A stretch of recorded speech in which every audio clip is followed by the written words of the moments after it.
Hello everyone. In last class we had discussed about the type of pi bond, है ना, Banks rule, solid state hybridization, right? All these topics. In this class we will discuss the bond parameter, which is bond angle and bond length. And देखिए भाई, जो मेरे पास सबसे पहला है bond angle. तो आपको पता है bond angle directly proportional to percent S character होता है। जितना एस करेक्टर ज़्यादा होगा न्यूक्लियस के पास होगा, और बॉन्ड लेंथ क्या होगा, directly proportional to percent P character. क्योंकि एस क्या होता है, न्यूक्लियस के पास होता है, और पी क्या होता है, न्यूक्लियस से दूर होता है। कहीं ना कहीं पी करेक्टर ज़्यादा होगा तो बॉन्ड लेंथ भी क्या होगी, ज़्यादा होगी। ठीक है, तो बॉन्ड एंगल में पोलर एटॉमिक स्पीसीज आएंगी तो हाइब्रिडाइजेशन यूज़ करना है। और आपको पता है बॉन्ड एंगल के मिनिमम कितना एटम चाहिए, 3 एटम चाहिए। क्या मेरी बात क्लियर है? अगर किसी के अंदर बॉन्ड एंगल मान लो 180 है, एस ऑर्बिटल है और 180 है, तो 180 है तो मतलब इतना एंगल ये 180 का है, तो वहाँ 50% एस करेक्टर आ गया। बोलो हाँ या ना? और 50% से ज़्यादा एस करेक्टर आ नहीं सकता। क्या मेरी बात क्लियर है? बोलो हाँ या ना?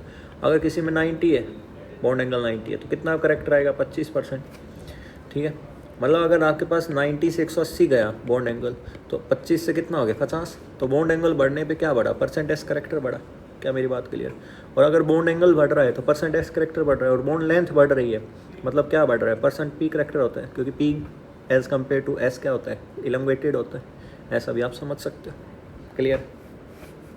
हाइब्रिडाइजेशन sp2 sp3 को फैक्टर से सॉल्व करना है। अगर हाइब्रिडाइजेशन sp3 sp3d2 sp3d3 है तो आपको स्ट्रक्चर से सॉल्व करना है, फैक्टर सॉल्व नहीं करना है। क्योंकि यहाँ भी डिफरेंट एंगल होते हैं, 90, 120 और 180 डिग्री। क्या मेरी बात क्लियर है?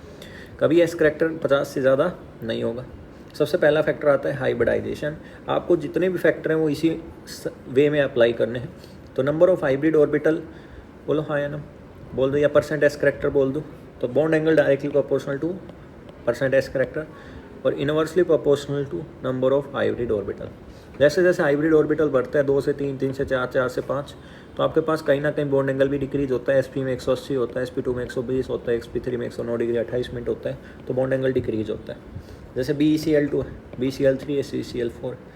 स्टीरिक नंबर 2, 3, 4 है, sp, sp2, sp3 है। तो यहाँ परसेंट एस करेक्टर कितना है, 50%। यहाँ कितना है, 33%। और CCl4 में कितना है, 25%। तो बॉन्ड एंगल 180 है, BCl3 में 120 है, CCl4 में 109.5 डिग्री। C2H2 है, बोलो ट्रिपल बॉन्ड है। C2H4 डबल बॉन्ड है, C2H6 में ट्रिपल बॉन्ड सिंगल बॉन्ड है। सिंगल बॉन्ड है तो पक्की बात है sp3 होगा, ये sp2 है, C2H4 और C2H2 क्या है, sp है। sp है तो बॉन्ड एंगल ज़्यादा ही होगा, 180 डिग्री फिर ये। क्या मेरी बात क्लियर है? अगर आपके पास क्या आ जाए, हाइब्रिडाइजेशन सेम आ जाए, पहला फैक्टर सेम आ जाए, तो दूसरा फैक्टर लगाना है number of lone pair. Hybridization same हो तो bond angle inversely proportional to number of lone pair. CH4 NH3 H2 सब में हाइब्रिडाइजेशन सेम है, sp3 है। या लोन पेयर 0 है, या 1 है, या 2 है। या लोन पेयर का रिपल्सन आपको पता है कि लोन पेयर ज़्यादा होंगे तो बॉन्ड एंगल कम होगा, लोन पेयर का रिपल्सन होगा तो बॉन्ड एंगल कम हो जाएगा। 104 डिग्री 0.5, 160 डिग्री और 109.5 डिग्री। इसमें कोई डाउट तो नहीं होगा।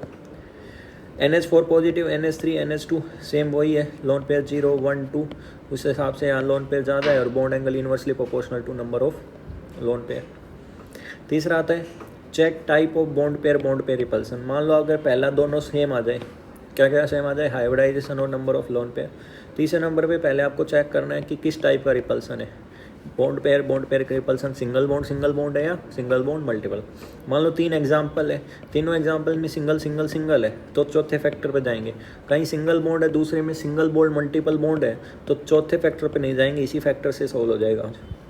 आपको पता है लोन पेयर का रिपल्सन सबसे ज़्यादा होता है। लोन पेयर बॉन्ड पेयर, फिर किसका होता है, बॉन्ड पेयर। और यहाँ देखें तो मल्टीपल बॉन्ड का ज़्यादा होता है, फिर मल्टीपल सिंगल और सिंगल का। और एक ओवरऑल और बड़ा ऑर्डर देखना हो तो इसकी जरूरत आपको जनरली पड़ेगी नहीं, इन 2 से क्वेश्चन सॉल्व हो जाता है। लोन पेयर का रिपल्सन सबसे ज़्यादा है, फिर लोन पेयर डबल बॉन्ड का होता है, फिर डबल बॉन्ड होता है, और डबल बॉन्ड और इलेक्ट्रॉन का रिपल्सन कम होता है। ये तीसरा फैक्टर, अभी आगे आएंगे एग्जाम्पल तब आपको पता चले कब लगाना है। तीसरा फैक्टर सेम है, सभी में एक जैसा टाइप का रिपल्सन है, तो क्या करना है, चौथा फैक्टर लगाना है। एंड चौथा फैक्टर क्या है, टाइप ऑफ सेंट्रल एटम। क्या है, टाइप ऑफ सेंट्रल एटम। अगर हाइब्रिडाइजेशन सेम है, लोन पेयर प्रेजेंट होना चाहिए पहली बात, और इक्वल होना चाहिए। और if type of bond pair repulsion same है, ये सब चीज़ें क्या हैं, सेम है, तो आपको ये फैक्टर यूज़ करना है। बोलो हाँ या ना। तो ये टाइप ऑफ सेंट्रल एटम में bond angle directly proportional two electron. आप सेंट्रल एटम देख रहे हो तो सेंट्रल एटम की इलेक्ट्रोनेगेटिविटी देखेंगे तो इलेक्ट्रोनेगेटिविटी ऑफ सेंट्रल एटम के डायरेक्टली और इन्वर्सली प्रोपोर्शनल टू साइज। यहाँ देखो सेंट्रल एटम नाइट्रोजन, फॉस्फोरस है, आर्सेनिक, एंटीमनी है, तो हाइब्रिडाइजेशन सेम है। लोन पेयर सब में एक एक है, बोलो है और सेम है। सब में सिंगल बॉन्ड है। फिर अपन ने देखा टाइप ऑफ सेंट्रल एटम, तो इलेक्ट्रोनेगेटिविटी नाइट्रोजन की ज़्यादा, इसलिए इसका बॉन्ड एंगल क्या होगा, ज़्यादा होगा टॉप टू बॉटम जाने में। क्या मेरी बात क्लियर है? अगर आपके पास यहाँ लोन पेयर 0 हो जाता, हाइब्रिडाइजेशन जो भी है, लोन पेयर क्या हो जाता, 0। लोन पेयर 0 होता तो रेगुलर ज्योमेट्री हो जाती। क्या मेरी बात क्लियर है? और अगर लोन पेयर प्रेजेंट है, चाहे 1 हो चाहे सेम हो, फिर अपन क्या लगाते, आगे वाले फैक्टर लगाते। क्या मेरी बात क्लियर है? सेंट्रल एटम देखते, साइड एटम देखते। लोन पेयर होना मस्ट है, तभी चौथा फैक्टर लगेगा। अगर लोन पेयर ही 0 आ गए तो आगे कोई चक्कर ही नहीं है, सब में रेगुलर ज्योमेट्री आएगी, एक जैसा बॉन्ड एंगल होगा। ये थोड़ा रीजन से समझाया है कि NCl3 है, BiCl3 एक क्लास में समझाया था कि ये नाइट्रोजन है, ये लोन पेयर है। क्लियर? नाइट्रोजन की इलेक्ट्रोनेगेटिविटी क्या है, ज़्यादा है कंपेयर टू बिस्मिथ, तो यहाँ इलेक्ट्रॉन्स को पास में रखिएगा। इलेक्ट्रॉन्स पास में रहेंगे तो इस लोन पेयर का यहाँ रिपल्सन ज़्यादा होगा, और रिपल्सन ज़्यादा होगा तो ये एंगल क्या होगा, ज़्यादा बढ़ जाएगा। इलेक्ट्रोनेगेटिविटी ज़्यादा है, बॉन्ड एंगल बढ़ जाएगा रिपल्सन की वजह से, बट यहाँ ऐसा नहीं होगा। तो साइज ऑफ सेंट्रल एटम क्या है, छोटा है। इलेक्ट्रोनेगेटिविटी सेंट्रल एटम ज़्यादा है, तो electron density attract toward central atom ज़्यादा है, तो इलेक्ट्रॉन रिपल्सन होगा सेंट्रल एटम से, जिससे बॉन्ड एंगल इंक्रीज। नेक्स्ट आता है बॉन्ड एंगल इन हाइड्राइड और ग्रुप 15 एंड 16। ग्रुप 15 में NH3 है, PS3, ASS3, SPS3, BIS3। तो यहाँ एक रूल लगता है जिसका नाम है ड्रैगो रूल। तो ड्रैगो रूल कहते हैं कोई हाइब्रिडाइजेशन नहीं होती, जो बॉन्ड बनता है वो प्योर पी ऑर्बिटल से बनता है। ये लगता है ग्रुप नंबर 15, ग्रुप नंबर 16 की हाइड्राइड्स के अंदर, जो पीरियड नंबर कहाँ से स्टार्ट होती है, 3rd से। क्या मेरी बात क्लियर है? यहाँ देखो 160 डिग्री है, तो यहाँ यार PH3 में होना कितना चाहिए था, वही 107 है, तो थोड़ा और कम मान लो, 104 मान लो, 2 मान लो, पर यहाँ तो 90 की लाइन में आ रहे हैं, 93, 92, 92, 91। इतना ज़्यादा चेंज आया, मतलब कुछ गड़बड़ है। क्योंकि ऐसे भी हाइब्रिडाइजेशन एक हाइपोथेटिकल फिनोमिना था, तो बोले कि यहाँ क्या है, हाइब्रिडाइजेशन ही नहीं हो रही, क्योंकि यहाँ 93 है, 92 है, 92 है, 91 है, मतलब 90 डिग्री है। कहने वो हम कह सकते हैं क्या है 90। अगर पेपर में पूछे PS3 का एंगल कितना है, 90, और आपसे पूछे top to bottom bond angle decrease हो रहा है, हाँ डिक्रीज हो रहा है। क्या मेरी बात क्लियर है? 93, 92 है, मतलब कहीं ना कहीं इसके अंदर P करेक्टर तो है, और परसेंट S करेक्टर भी लिटिल बिट है, बोलो हाँ या ना, क्योंकि तभी 93 है। ओनली परसेंट P होता तो पक्की बात है क्या होता, 90 डिग्री एंगल होता। क्या मेरी बात क्लियर? यहाँ भी सब जगह देख लो 90, 90, 90। क्या मेरी बात क्लियर है? हाँ या ना? अगर सेंट्रल एटम 3rd पीरियड का है या उससे ज़्यादा का है, उसके पास एटलीस्ट एक लोन पेयर होना चाहिए। कंडीशन सुन लो मेरे भाई, एटलीस्ट क्या होना चाहिए, एक लोन पेयर होना चाहिए। सेंट्रल एटम किसका होना चाहिए, 3rd पीरियड का होना चाहिए। किसका होना चाहिए, 3rd, एक लोन पेयर होना चाहिए। Electronegativity of side atom is less than 2.5। 2.5 से इलेक्ट्रोनेगेटिविटी क्या होनी चाहिए, कम होनी चाहिए, मतलब जर्नली हाइड्रोजन होना चाहिए। इन सच केस नो हाइब्रिडाइजेशन, उस केस में कोई हाइब्रिडाइजेशन नहीं होगी, और कोई हाइब्रिडाइजेशन नहीं होगी तो उसको हम बोलेंगे ड्रैगो रूल। क्या बोलेंगे, ड्रैगो रूल। क्या मेरी बात, ड्रैगो मॉलिक्यूल। क्या बोलेंगे, ड्रैगो मॉलिक्यूल।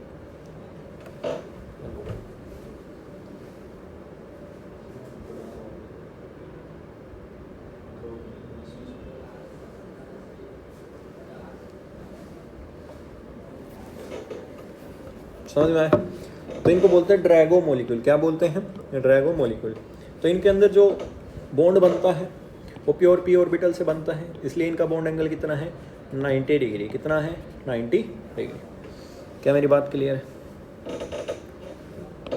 तो according to NCERT, in PH3 contain sp3 hybrid orbital, in which hybrid orbital contain almost negligible s character and almost 100% p character। क्या ना, S करेक्टर कितना है, नेग्लिजिबल है, और ऑलमोस्ट 100% क्या है, P करेक्टर है। फिर भी है, थोड़ा बहुत तो है, ऐसे नहीं है। समझ में? अब मान लो ये सारी चीज़ें सेम आ जाए, सेंट्रल एटम भी सेम आ जाए, फिर लास्ट फैक्टर आता है टाइप ऑफ साइड एटम। ये कब लगाना है, जब हाइब्रिडाइजेशन सेम हो, लोन पेयर प्रेजेंट हो, इक्वल हो, टाइप ऑफ रिपल्सन सेम हो, सेंट्रल एटम सेम हो।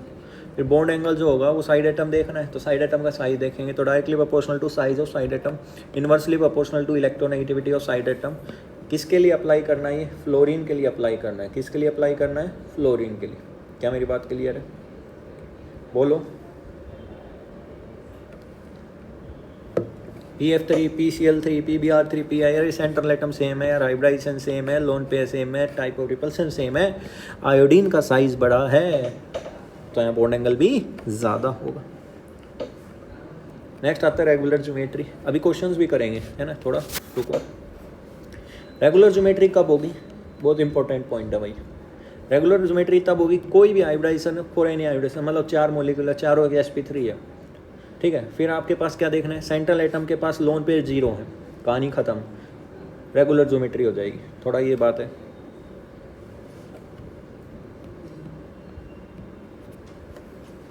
All side atom with in molecule क्या है? सेम है। ऑल बॉन्ड एंगल्स क्या है? बॉन्ड ऑर्डर क्या है? सेम है। अब देखो जो मॉलिक्यूल है उसी के अंदर की बात करिए, उस मॉलिक्यूल के अंदर साइड एटम क्या होनी चाहिए? सेम होनी चाहिए। जैसे BF3 है, साइड एटम सारे फ्लोरीन है, सब में सिग्मा एक ही बॉन्ड ऑर्डर है 1-1।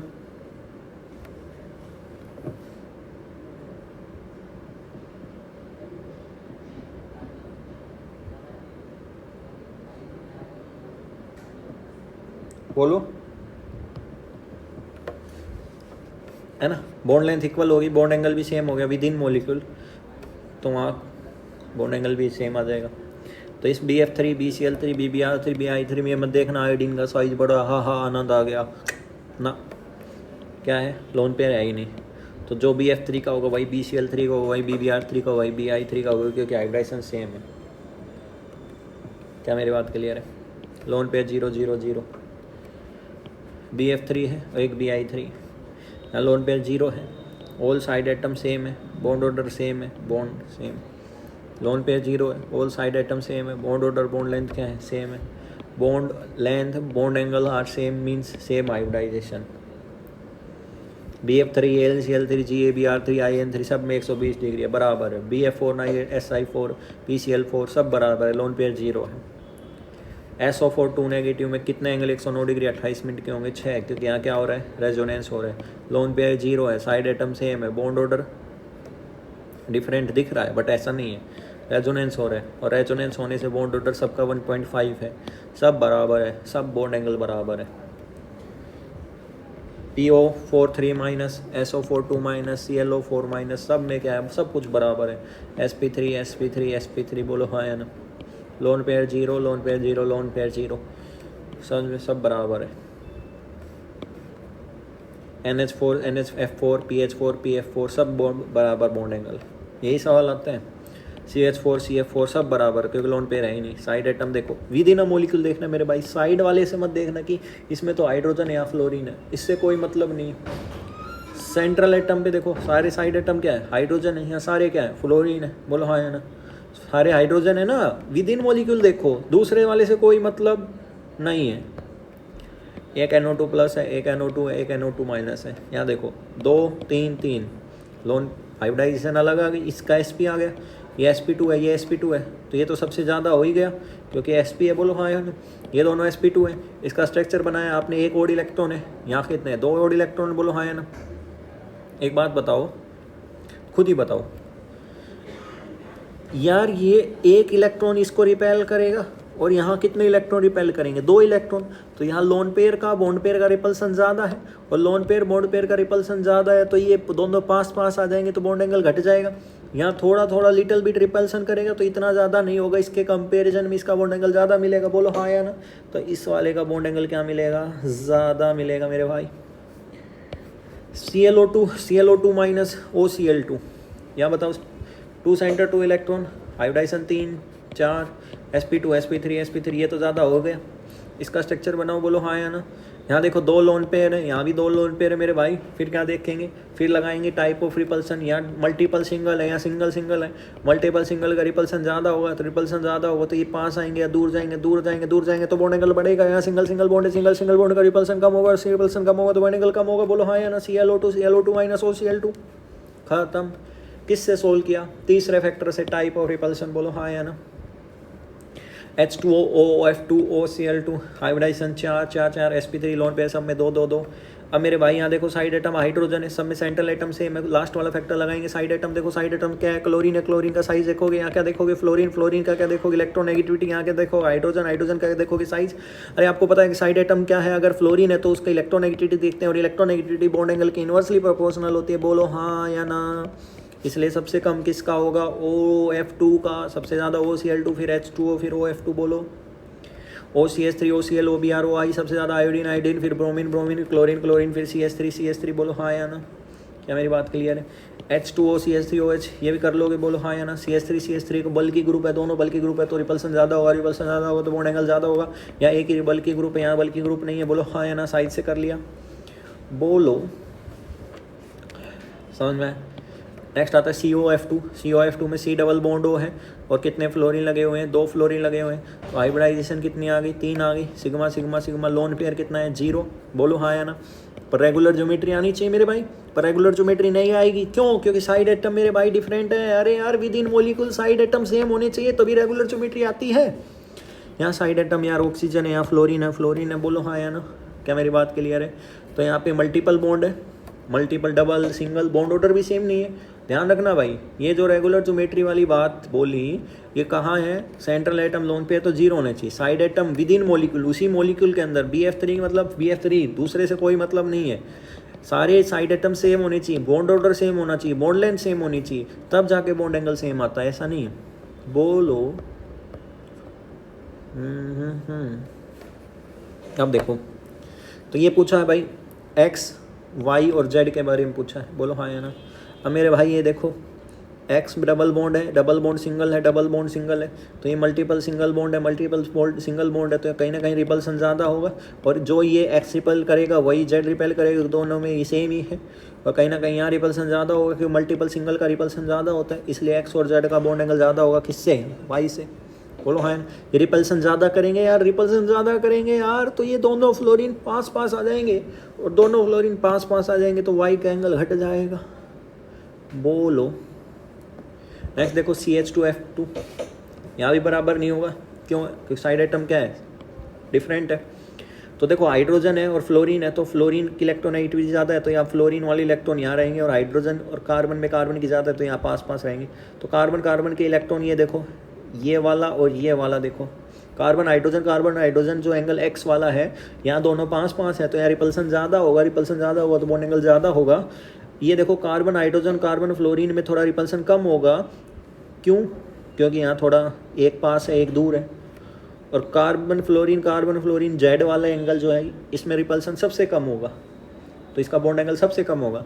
क्यों? क्योंकि यहाँ ये क्या है, फ्लोरीन की इलेक्ट्रोनेगेटिविटी ज़्यादा है, तो ये दूर दूर रहेंगे, ऑलरेडी दूर दूर रहेंगे तो इनके बीच में रिपल्सन कम होगा, इसलिए सबसे कम किसका होगा, जेड का।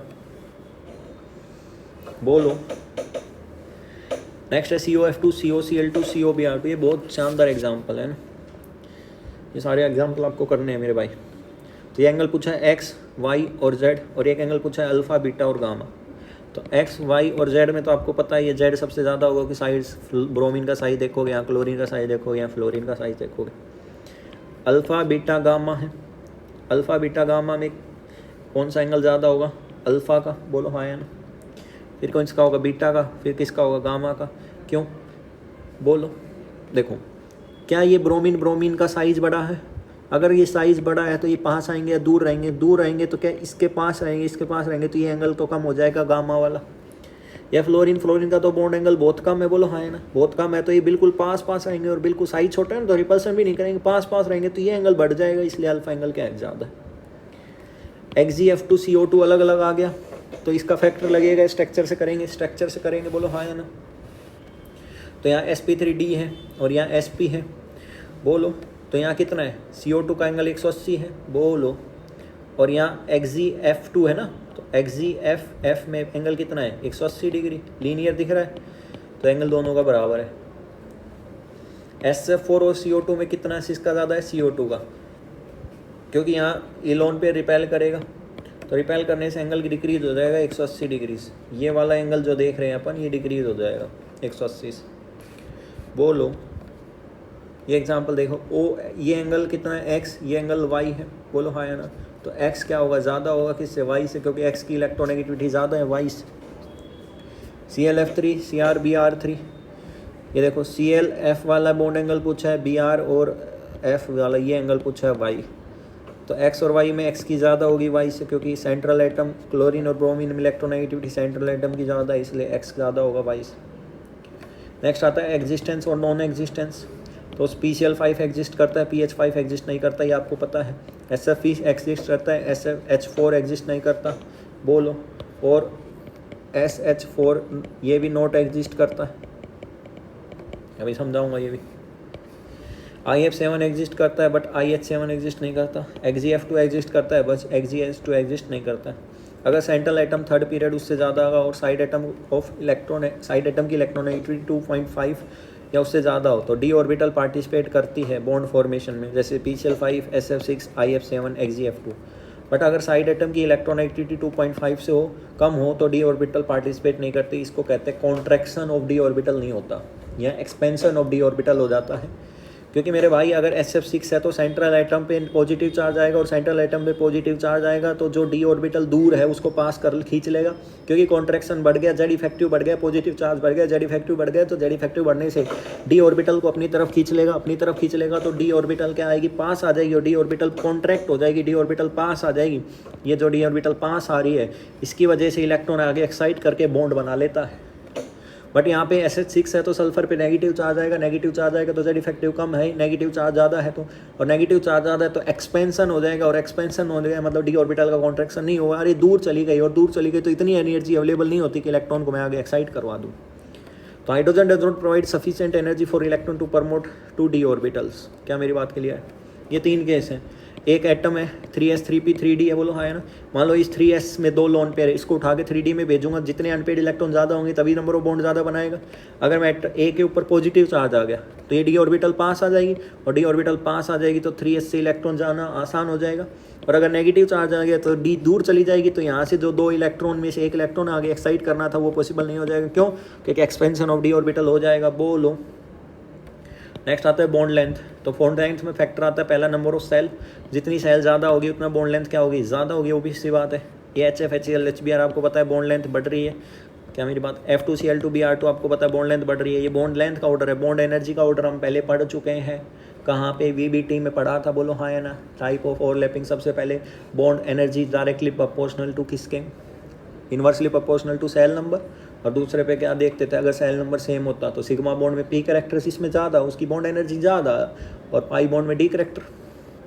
दूसरा फैक्टर, अगर पहला फैक्टर सेम आ जाए तो दूसरा फैक्टर लगाना है बॉन्ड ऑर्डर। तो bond length inversely proportional to bond order. Bond order आपको पता है total number of bonds divide by sigma bond निकालते जहाँ रेजोनेंस हो रहा है, बोलो हाँ है ना। C2H2 का बॉन्ड ऑर्डर ट्रिपल बॉन्ड है तो 3 2 1, बोलो हाँ है ना। जहाँ बॉन्ड ऑर्डर ज़्यादा होगा वो बॉन्ड लेंथ कम होगी, बोलो हाँ है ना। 120 इलेक्ट्रॉन तक के लिए क्या लगाओ, MOT। ऑक्सीजन आयन है, वहाँ रेजोनेंस होगा तो वहाँ बॉन्ड ऑर्डर क्या लगाओ, total number of bonds divide by sigma bonds. Di atomic में MOT लगाओ, और MOT के अकॉर्डिंग N2 में कितना है 14 3, N2H2 में बॉन्ड ऑर्डर 2, N2H4 में बॉन्ड ऑर्डर 1, उसके हिसाब से आंसर आ जाएगा। CO ये बहुत अच्छे क्वेश्चन है यार। CO CO3 minus HCO format ion, तो CO MOT के अकॉर्डिंग बॉन्ड ऑर्डर कितना आ जाएगा 3, CO2 में कितना आ जाएगा 2, CO3 2 माइनस में रेजोनेंस हो जाएगा, टोटल बॉन्ड 2 3 4, सिग्मा बॉन्ड 1 2 3, यहाँ रेजोनेंस हो जाएगा, ये इधर जाएगा, ये इधर जाएगा, ये इधर जाएगा, ये इधर जाएगा, ये इधर जाएगा, बोलो हाँ यार सेम ये रेजोनेंस होगा 1.33। यहाँ ऑक्सीजन आयन है, फॉर्मेट है, बोलो हाँ है ना। कार्बन ऑक्सीजन का कंपेयर करवा रहा है तो ये है। अब मेरे भाई यहाँ से देखो नेगेटिव चार्ज यहाँ गया, ऑक्सीजन पे लग गया, इक्विवेलेंट रेजोनेंस हो रहा है। इसके साथ तो कोई रेजोनेंस ही नहीं हो रहा, रेजोनेंस नहीं हो रहा तो इसका बॉन्ड काउंट नहीं करेंगे। 2 और 1 3, 3 डिवाइड बाई 2, ये 4/3 नहीं होगा कभी, इसलिए काटा है, लिख के इसलिए काटा है ताकि आपको याद रहे, ठीक है। तो टोटल बॉन्ड्स 2 और 1 3, 3/2। तो बॉन्ड लेंथ क्या है, CO3 2 माइनस फिर HCO CO2 और CO, बोलो हाँ या ना। ये देखो एग्जाम्पल, O2 है, O3 है और एक H2O2 है। ऑक्सीजन का कंपेयर करना है तो यहाँ ऑक्सीजन के MOT के अकॉर्डिंग बॉन्ड ऑर्डर 2 होगा, O3 का बॉन्ड ऑर्डर 3/2 है, 1.5 हो गया, और यहाँ पे half open book like structure हो गया, बोलो हाँ या ना। बॉन्ड ऑर्डर कितना हो गया, 1 हो गया, कंपेयर कर लोगे आंसर आ जाएगा। PO3 SO4 ClO4 सब में रेजोनेंस हो रहा है, कंपेयर कर लोगे आंसर आ जाएगा। अगर आपके पास पहला फैक्टर क्या है, पहला फैक्टर है सेल नंबर ज़्यादा बॉन्ड लेंथ ज़्यादा, फिर बॉन्ड ऑर्डर वाला दोनों सेम आ जाए तो तीसरे पे लगाना है % P कैरेक्टर, लगाना नहीं, इससे कोई ज़रूरत नहीं है इसकी लगाने की, डायरेक्ट आप चौथा लगाओ। वैसे पता ही है आपको, जितना पी करेक्टर ज़्यादा होगा उतना बॉन्ड लेंथ क्या होगी, ज़्यादा होगी। चौथा फैक्टर लगाओ, जितना ज़्यादा चार्ज होगा, चार्ज मतलब पॉजिटिव या नेगेटिव, अरे बॉन्ड लेंथ ज़्यादा है, बॉन्ड लेंथ ज़्यादा बढ़ानी है तो नेगेटिव चार्ज चाहिए, पॉजिटिव तो छोटा करता है, कॉन्ट्रैक्शन करता है, तो नेगेटिव चार्ज ज़्यादा होना चाहिए। और नेगेटिव चार्ज ज़्यादा होगा तो मतलब एटम पे नेगेटिव चार्ज ज़्यादा होगा तो बॉन्ड लेंथ भी ज़्यादा होगी। H2O2 पे देखो ऑक्सीजन पे नेगेटिव चार्ज है क्योंकि ऑक्सीजन की इलेक्ट्रोनेगेटिविटी ज़्यादा है। O2F2 में ऑक्सीजन पे पॉजिटिव चार्ज आ गया, इस ऑक्सीजन पे इस फ्लोरीन की वजह से पॉजिटिव आ गया। इस ऑक्सीजन का बॉन्ड पोलर है या नॉन पोलर, नॉन पोलर, तो यहाँ पे इस पे पॉजिटिव आ गया तो छोटा साइज हो गया, कॉन्ट्रैक्शन टाइप बोल सकते हैं। पॉजिटिव चार्ज आना मतलब साइज छोटा होना, नेगेटिव मतलब साइज बढ़ गया, इसलिए H2O2 का ज़्यादा है। N2H4 में बता दोगे, बोलो तो यहाँ पे कैसा आएगा, नेगेटिव हाइड्रोजन को, और नाइट्रोजन की 3 है इलेक्ट्रोनेगेटिव, हाइड्रोजन 2.5 2.1, तो यहाँ पे क्या आ गया, दोनों पे नेगेटिव, यहाँ दोनों पे क्या आ गया, पॉजिटिव, तो यहाँ कॉन्ट्रैक्शन हो गया, इसलिए इसका साइज छोटा है, N2H4 का ज़्यादा है। सेम C2H6 और C2H6 में C2H6 का ज़्यादा होगा। ये कंपेयर करना है मेरे भाई, बोलो हाँ या ना। कंपेयर कैसे करोगे, ये देखो, ये पूछा X, ये पूछी Y, तो सबसे पहले यहाँ सल्फर फ्लोरीन का बॉन्ड है या सेलेनियम फ्लोरीन का, तो सेलेनियम का ज़्यादा सेल होगी, इसलिए Y ज़्यादा होगा X से। ये देखो साइड एटम सेम है, तभी ये चलता है। ये तो इक्विटोरियल है, ये एक्सियल है, एक्सियल ज़्यादा होगा इक्विटोरियल से, आपको पता ही है क्योंकि यहाँ परसेंट पी करेक्टर ज़्यादा है। पर ये कब पॉसिबल है, जब साइड एटम सेम हो। अब देखो यहाँ क्लोरीन है या फ्लोरीन है, अब साइड एटम सेम नहीं है, डिफरेंट है, तो यहाँ देखो किसका है, फॉस्फोरस क्लोरीन का है, सेल नंबर से कंपेयर करो, और यहाँ फॉस्फोरस फ्लोरीन का है, तो किसका ज़्यादा होगा, X ज़्यादा होगा, किससे, Y से। H2N2 O2F2 कंपेयर करोगे, N2 का बॉन्ड ऑर्डर 3 है, O2 का 2 है और F2 का 1 है, सवाल आंसर आ जाएगा, बोलो हाँ या ना। सबसे पहला सेल नंबर लगाओ, सेल नंबर 1 है, फिर यहाँ 2, एक बात तो कन्फर्म होगी, H2 का सबसे कम होगा, फिर क्या लगाओगे यहाँ पे, बॉन्ड ऑर्डर, यहाँ बॉन्ड ऑर्डर 1 2 3, ये आंसर आ जाएगा। BF3 BCl3 BBr3 BX का कंपेयर करना है, BI का सेल नंबर ज़्यादा तो बॉन्ड लेंथ ज़्यादा। C2H2 C2H4 C2F6, carbon hydrogen का बॉन्ड कंपेयर करना है, यहाँ कार्बन हाइड्रोजन है, यहाँ भी कार्बन हाइड्रोजन, यहाँ भी कार्बन हाइड्रोजन है, तो यहाँ कार्बन हाइड्रोजन है, तो यहाँ पे कैसा आएगा, नेगेटिव चार्ज आएगा, बोलो हाँ या ना। बोलो यहाँ पे कितना बॉन्ड है, 2 बॉन्ड है, तो यहाँ 2 नेगेटिव आएगा, यहाँ 3 है तो यहाँ 3 नेगेटिव आएगा, 3 नेगेटिव आएगा तो यहाँ बॉन्ड लेंथ क्या होगी, ज़्यादा होगी, यहाँ 2 है तो कम होगी, यहाँ सबसे कम होगी। थोड़ा ये डाटाबेस है ना, एक चार्ट सा बनाया हुआ है NCERT में, वहाँ पे लिखा हुआ है कार्बन और कार्बन नाइट्रोजन, कोई दिक्कत नहीं, आपको पता है कार्बन कॉमन आ गया। कार्बन और नाइट्रोजन में बॉन्ड लेंथ किसकी ज़्यादा होती है, साइज़ किसका ज़्यादा होता है, कार्बन का, इसलिए कार्बन वाले की बॉन्ड लेंथ ज़्यादा होगी। क्या मेरी बात क्लियर है। सेम कार्बन का triple bond carbon triple bond nitrogen में किसकी ज़्यादा है, कार्बन कॉमन है, कार्बन नाइट्रोजन में किसकी ज़्यादा होगी, कार्बन की। बट यहाँ ऐसा नहीं है, यहाँ थोड़ा एक्सेप्शनल ऑर्डर है, डाटाबेस है, कार्बन और कार्बन नाइट्रोजन में किसकी ज़्यादा होगी, नाइट्रोजन की ज़्यादा होगी और कार्बन की क्या होगी, कम होगी। क्या मेरी बात क्लियर है। इसकी भी एक्सप्लेनेशन तो है बट तुम्हारे लेवल की नहीं है, काम नहीं आएगी, कन्फ्यूज़न रहेगा, तो इसलिए आपको याद रखना है डबल बॉन्ड में थोड़ा चेंज है, ठीक है। अब ये क्वेश्चन आया हुआ है, JEE का क्वेश्चन है, SO4 2 नेगेटिव SO3F नेगेटिव में कंपेयर करनी है बॉन्ड लेंथ, समझ में आया ना। तो यहाँ भी रेजोनेंस है, तो SO4 2 नेगेटिव में बॉन्ड ऑर्डर आ गया 1.5, यहाँ बॉन्ड ऑर्डर आ गया 1.6, बोलो हाँ या ना। क्या मेरी बात क्लियर है, समझ में आया ना। तो जहाँ बॉन्ड ऑर्डर ज़्यादा है उसकी बॉन्ड लेंथ कम होगी, इसलिए इसकी बॉन्ड लेंथ ज़्यादा होगी। कौन मॉलिक्यूल एग्जिस्ट नहीं करता, ये आपको पहले भी करवाया हुआ है, एक बार आप पढ़ के देख लेना, आपको समझ में आ जाएगा, ठीक है मेरे भाई। I hope you understand. अगली क्लास में अपन पढ़ेंगे dipole moment. Thank you, have a good day. Speed थोड़ी तेज़ है, अगर तेज़ लग रही है तो थोड़ा स्लो करके देख लो, और अगर स्पीड कम लग रही है, सब याद आ रहा है, तो 2x पे देख लो, 1.5x पे देख लो, 15 मिनट में ख़त्म हो जाएगा। रिवाइज करोगे तभी चीज़ें याद आएंगी, पेपर में डायरेक्ट सवाल आता है।